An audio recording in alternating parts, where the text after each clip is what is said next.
Мы продолжаем рассказывать об интересных фактах из жизни республики. 90 лет назад неформальное коми-землячество в Москве располагалось недалеко от Кремля, в каменных палатах Аверкия Кириллова. Побывала в старинном особняке, ощутила дыхание истории и спустилась в подклет, построенный в XVI веке. Елена Красильникова.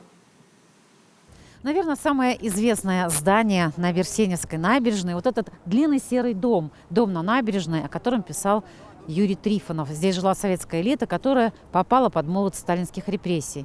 А рядом с такой громадой чудом уцелел вот этот вот дом 17 века, каменные палаты Аверкия Кириллова. В 30-е годы прошлого века здесь поселились межадорские Морозовы. Невероятно, но факт. 30 лет в этом старинном особняке размещались коммунальные квартиры. Хотя все здесь дышит историей. Чего только стоит эта лестница. Говорят, отсюда шел подземный ход до самого Кремля. Так вот, в квартире номер 3 жила Анна Заболоцкая в девичестве Морозова. Очень известный в нашей республике человек. Экскурсию для нашей съемочной группы проводит ее внучатый племянник. Для меня вот этот дом, такой необыкновенный терем, так сказать, с этими сводами, это одни из самых ярких, наверное, самые яркие воспоминания детства. Потому что сюда я с папой, с мамой, с братом приходили, в течение сколько уж мне там было, может быть, 3-4 года, я это тоже запоминал, в течение 5 лет до 61 года, поскольку здесь до этого времени, с 30-х годов, жила папина тетя, сестра моей бабушки, Анна.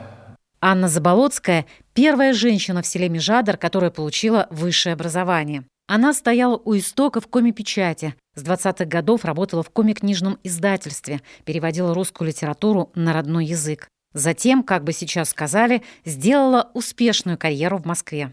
А потом кончила в Москве институт, назывался Институт красной журналистики, и стала по очень важной, отрасли лесной промышленности, сначала заместителем редактора газеты «Лесная промышленность», а потом журнала «Лесная промышленность».